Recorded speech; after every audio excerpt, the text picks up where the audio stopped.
Okay, good morning, everyone. I'm Jennifer Slattery with the League of Cities and Towns, and want to welcome you to another Workshop Wednesday. This week, we're excited to have Chiara Del Tito Sherritt with us. She is from the League of Charter Schools and is going to tell us a bit more about kind of demystifying charter schools and their funding processes and so forth. So we welcome you, Chiara, and thanks for being here. Awesome. Thank you so much for having me. I'll go ahead and share my screen and just check that everyone can see that in a moment. Put us in full screen. Can everyone see the presentation? Great. So as Jen said, we'll be talking about demystifying charter schools. I'm excited to have this conversation with you because charter schools are really context specific, and their state location, the laws that affect them in a given state really change the way that they're able to operate. And I want to talk to you specifically about what this looks like here in Rhode Island.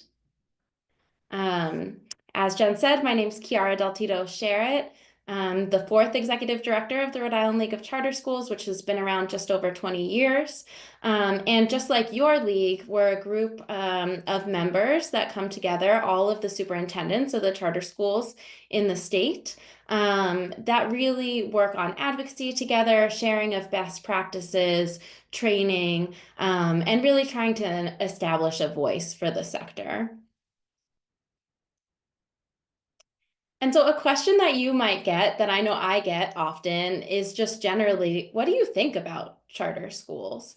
And I'm hearing this more and more now as I'm a mother of a pre-kindergartner thinking about kindergarten next year, and with many of her peers, I hear, not all of them know what I do for work, and I hear them in the background talking, the parents, about, what are the options? What do you think about the charters? And oftentimes, I hear mostly true things and then some things where I'm like, oh yeah, that's confusing. We should talk about that a little bit more.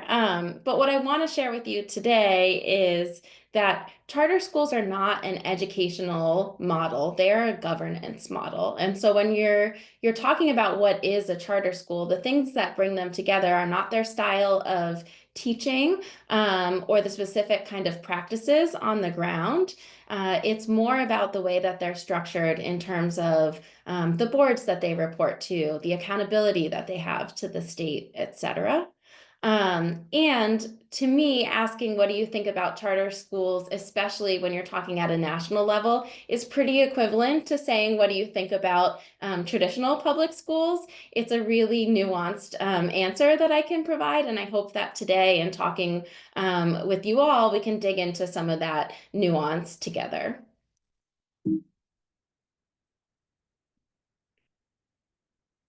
And so just taking a kind of big picture look at our charter sector here in Rhode Island, the sector has grown quite a bit over the last 20 years, and we're now serving close to 13,000 students across the state, which is approximately 10% of the total student population in Rhode Island. Even though we are a small state and that's a relatively small amount of students, that kind of percentage share is pretty large in comparison to other states across the country. And our schools are distributed all across the state with the exception of the Aquidneck Island region. We don't have any schools over there, at least not as of now. But we do have the majority of schools which are centered in the urban core, 4 cities, and 75% of our students come from the urban core. All charters in Rhode Island as public schools are free, they are public, and the only way to get into them is by lottery. The state has a system to enroll students by lottery, which is managed by the state, called Enroll RI. And that system does not ask for any information other than the eligibility questions, which are really your age and your residence in terms of the lottery. So we do not ask ever for essays or competitive pieces to get students in. We will not ask about IEPs or special education or special needs of students prior to the lottery. And so it's really important to kind of demystify that piece. We often hear about charters cherry picking, and that really is not the case. At least I can speak to that here in Rhode Island. Um, and again, as a governance model, our charters are nonprofits and they're governed by boards of local community members. And I'll talk in a minute about the different models of charter schools because that does affect the governance a little bit as well. But that's a basic tenet through the different types. And then the last thing is that instead of reporting to a district, our charter schools report directly to the state of Rhode Island. And so they go through a renewal process whereby the state authorizes them to exist, request it kind of annual reporting towards the school's goals. And then schools go before the council every either 1, 3, or 5 years, depending on what their progress has been over the last period of time. Excuse me. So there are 3 types of charter public schools in Rhode Island. There are mayoral academies, independent charter schools, and in-district charter schools. Our mayoral academies are a little bit different in that they are established by a mayor and more closely connected to a city or multiple cities, I should say.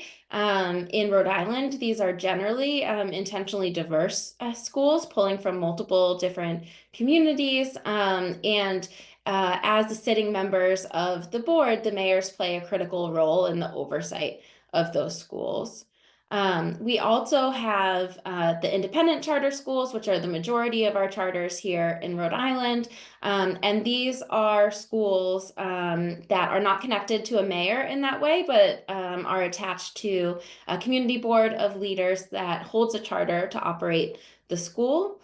And then our in-district charters are unique in that they are part of a district and a charter at the same time. We only have 2 of those, which are the apprenticeship an apprenticeship exploration school, which used to be known as New England Laborers Academy. And then we also have Times Squared Academy in Providence. And those 2 schools essentially have some flexibility. They have their own kind of board of directors, but they're still adherent to and responsible to their district as well.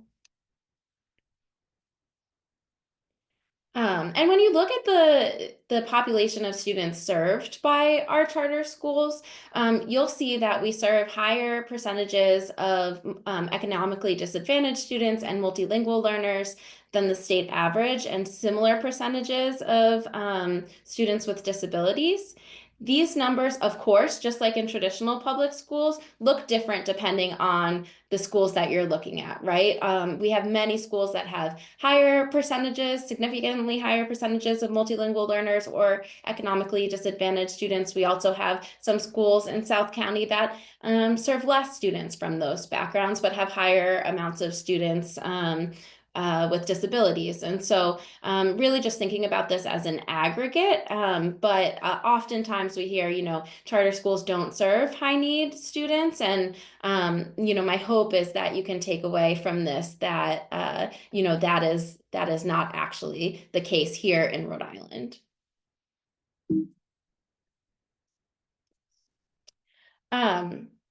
And so talking again about the context of schools in charter schools in Rhode Island as compared to national, there was a study out of Stanford, which was a national report on charter school performance. And they found that charter public schools in Rhode Island are closing gaps for high need students at the highest rate of any charter sector in the nation.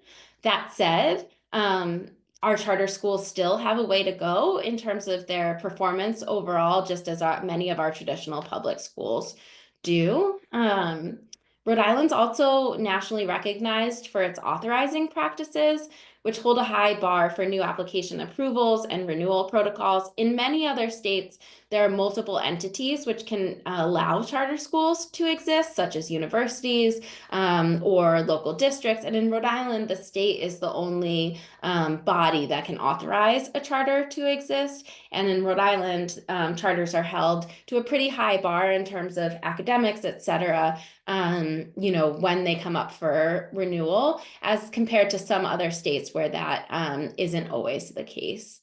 And then in Rhode Island, I would say charters are more public than they are in some other states as well. And what I mean by that is in some other states, there are many more variances for the ways that charters operate as compared to traditional public schools. They might have, not have to be following certification regulations for teachers, or they may not have to, they may not have to report on the same metrics to their state, or they may not have to use the same testing, whatever it may be. And in Rhode Island, the vast majority of expectations that we have are the same as traditional public schools, including through the recent passage of the High Quality Instructional Materials and the Right to Read Act, participation in both of those things, which means our charters are now finding ways to put their spin on the same curricula that's being required of all schools in the state, which is kind of a new challenge and an interesting opportunity for potential collaboration with other districts as, some of the educational model is becoming more aligned across the state. And then when it comes to funding, generally charters are funded in the same way as traditional public schools, meaning that they get both a state and local share. You can see here some details about that in terms of when billing happens and the way that that plays out. But essentially, charter schools funding is different in that it's not based on the current enrollment of students. It's based on the enrollment from the March of the prior year. And over time, there are some adjustments based on growth, including some holdbacks if they don't have within 90% of the amount of students that they're supposed to have in a given time. The other piece with this is that a little bit different than our state CTE programs. When a student moves from one district to a charter school, the majority of the money goes with them, but a minimum of 7% of the total, amount allotted to that student does stay with their traditional public school district towards operational costs.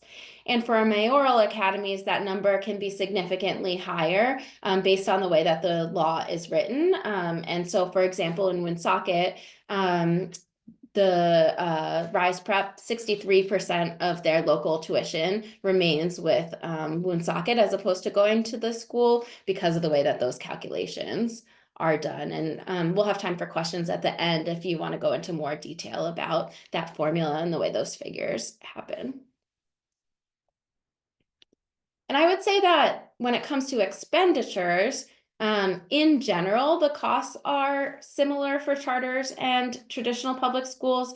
But the thing that's a little bit different for us is that we have a much higher kind of debt or responsibility on us in terms of capital expenditures and transportation. Because we're not linked to a municipality, we do not have facilities that are covered by the municipality, and we also don't have transportation or additional funding that comes to our schools from a municipality. And so I've looked at the data, and it's interesting that our smallest charter school pays more in rent than the entire largest traditional public school district in the state. Now, it's not that Providence doesn't have tremendous overhead costs, but there's a different kind of relationship having a city with them as opposed to the school department budget itself. And so when charters are paying for capital expenditures, transportation, et cetera, that is coming out of what would have been in the instructional core for those students. So, we get an extra teacher, or we're paying, for a bus monitor, buses, paying down our rent, whatever it may be. And that has been a challenge for us in particular in keeping up with teacher salaries, because we do just have a pretty heavy burden in terms of some of these pieces. I know transportation is a critical issue for many of our traditional public school districts as well. And for us, that's very much true, and even more so in so much that we have some charters that serve students statewide. And in order to really be equitable, they do pay for transportation all over the state to get students to their schools, but that is a very significant cost. So a great example of this is the Green School. They're out in West Greenwich, but they send a bus to Providence every day. They send a bus to Central Falls every day. And they also have students that come from as far away as Westerly. And the school covers that cost, even though it's not technically required of them beyond a certain point, because they believe in their mission that they want to be a diverse school intentionally, and they want all students that get in to have access to the program.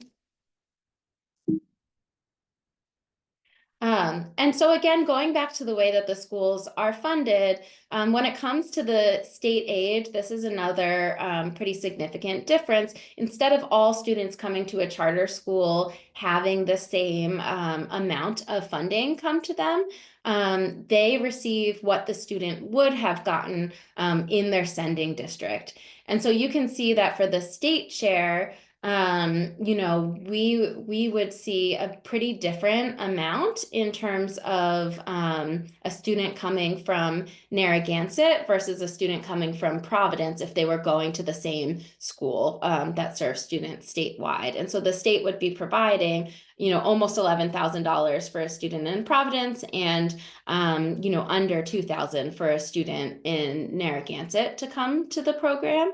And this means that it's difficult for charters, especially those that serve statewide, to forecast their budgets year to year, because it is so dependent on which students they get from which sending districts. And some schools only serve one district, or have a breakdown that's 30% one district, 30% another, 30% another. But the majority of them that serve multiple communities, it's really just the lottery that determines where students are coming from.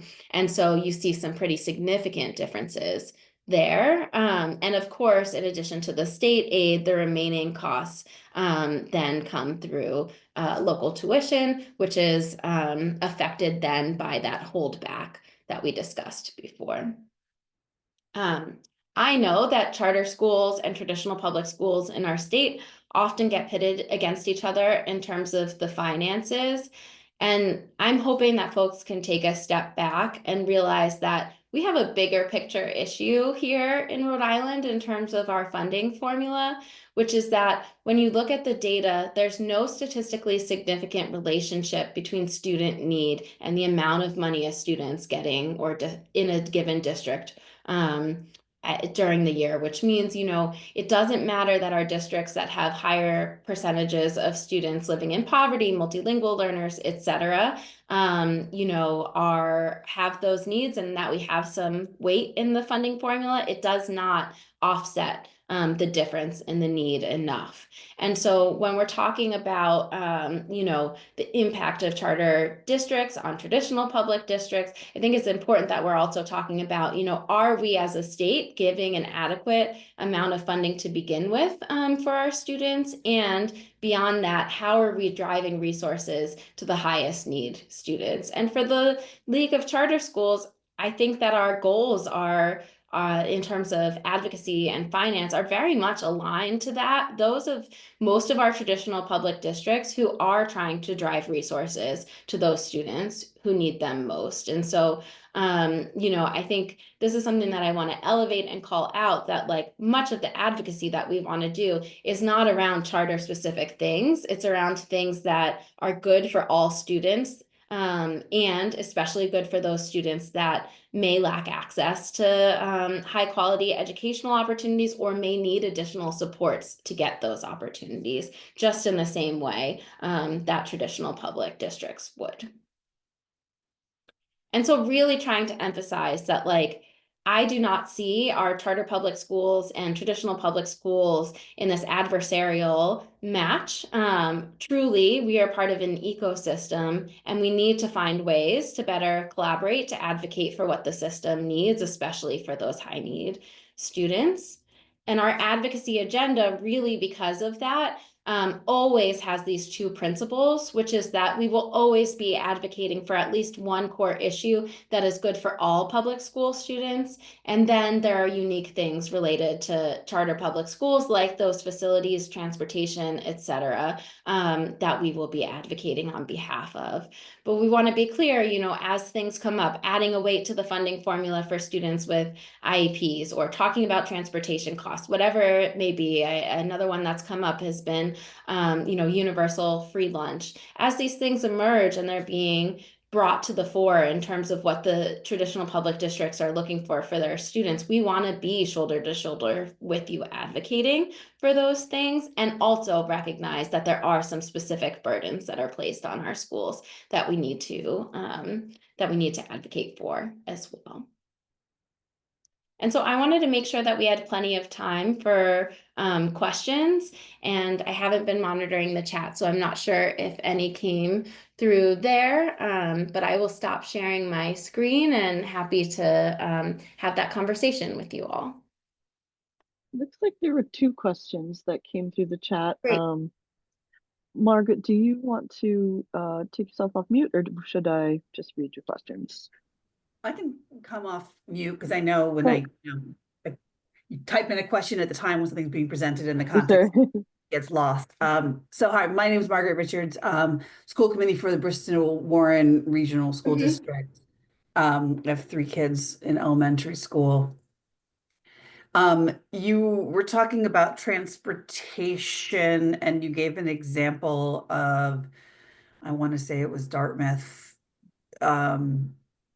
paying for transportation. So, I'm sorry, you gave the example of a school district that, in your words, was choosing to provide transportation for some of their students or one of their students to a charter school that wasn't required. Yeah. It wasn't required because they value diversity. Can you explain what Absolutely. meant by that? So the charters are responsible for paying for students within their transportation zone. For transportation, they are not responsible for paying for students outside of that transportation zone, though most of them do. So, if you're outside of the transportation zone, then the state only requires that they get to the school. It doesn't require that the charters pay for that transportation, unless it's special education related, or there's a IEP, or there's a reason why that student legally needs transportation. It doesn't require that sorry, this is a topic I've been trying to learn about. Yeah, absolutely. So you said it doesn't require the charters to pay for it, doesn't require the districts to pay for it. Charter LEA, I might have said district, I meant charter LEA. So it doesn't require the charter to pay for it. The district's not required to pay for it either. Districts don't pay for transportation for the charters. Is there a difference between those transportation requirements between charters and private schools? I believe private schools, it's also within the zone, they are able to provide the statewide transportation buses, but I'm not talking about statewide transportation necessarily. I'm talking about the school chartering a bus to send to other districts. Yeah. Okay. This doesn't match with my understanding and what I've been told lately, that because it's I guess the issue that we've been facing in our district is and I don't want to belabor it. This isn't what the focus of this event, but is the substantial costs of providing transportation, and what that does to our ability to distribute resources and spend money on instructional staff. But thank you for helping. No, I'm happy to continue the I'm happy to continue the conversation. But for example, you know, Highlander in Providence, and then in Warren, Highlander serves 75% of students from Providence, even though the high school and middle high schools in Warren, they choose to pay for all of those students to be bused out there, even though it's outside of their zone. None of that cost goes to the district. That comes out of the per pupil that the Highlander receives in aggregate. So there's no additional cost coming out of that. Okay. Um, And then my other mhm. question, unless someone else wants to ask a question, you showed a slide. I don't know if you can put it back up. The slide that you showed that there was no correlation between per pupil spending and just I don't know if it was district needs. I can't remember exactly how you you were looking Yeah. at state funds. You focus on state funding Yeah. and local funding, and I was wondering since the federal funding is what is typically used to provide Title I support and other supports. You're specifically looking at state funding and local funding, so I wondered if you knew of that. Yeah, I was It talking about balances out. total per pupil spending. So actually it includes the federal as well. And I can get you our report. I'm going to drop a few things in the chat for you, for everyone. So one is that we commissioned a report with this group School and State Finance Project last year, and they did these analyses. Although the report is charter focused, it is not a report just about charter public schools. It's about our funding formula in the state, and many of the recommendations and pieces and data that came out of that are all things that our traditional public school districts can use for advocacy as well. And I'm just going to pull that up for you so that you all have access to that. Thank you. And I can share the PowerPoint as well.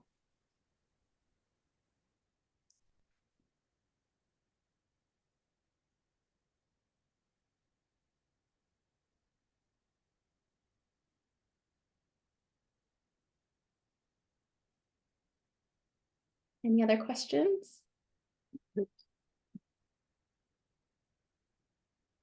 I don't see any in the chat. If anybody does want to take themselves off mute, please feel free.